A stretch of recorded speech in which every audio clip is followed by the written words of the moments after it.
The Taiping Rebellion saw an attempt by Chinese rebels to overthrow the imperial government there and replace it with a semi-Christian theocratic state. This came during a time of high tensions and great distrust between the Chinese government and the Western powers. In spite of this distrust, and also the fact that the Western powers and the rebels shared a religion, the Europeans and Americans sided against the rebels, which raises the question, why? Why did the Christian Westerners side against the Christian rebels during the Taiping Rebellion? So in 1850, in order to clamp down on religious dissent, the central Chinese government opted to purge Christians across the country.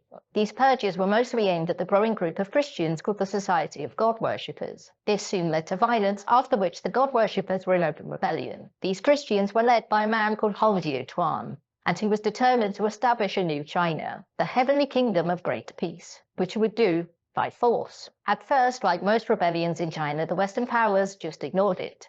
But as the influence of the Taiping rebels grew and they took more and more territory, they had to choose a side one way or the other. Hong was quick to reach out to the Western powers since he believed that they were brothers in arms against the mysticism of the Chinese emperor. The Americans had quite a high opinion of him, and the US government made preparations for recognizing Taiping independence, as well as what to do if Hong successfully replaced the emperor. That said, there was nothing formal put into action, since they wanted to see what the British would do, as the foreigners were the most influence in China. And the British said no to helping Hong, and not long afterwards so did the French. So why? Well, there were two main reasons. The first was money. Britain had just won a lot of trade concessions in Hong Kong as a result of the First Opium War. And whilst the Qing government was bound to respect those concessions under the threat of force, the Taiping were not. And irrespective of how friendly Hong had presented himself, the British didn't want to support an unknown quantity. Furthermore, there was a lot of distrust of the rebels and their aims. When the Taiping captured territory, a lot of murder tended to happen, which soured Britain and France's opinions of the rebels. And the second reason why the Christian West didn't support the Taiping rebels was religion.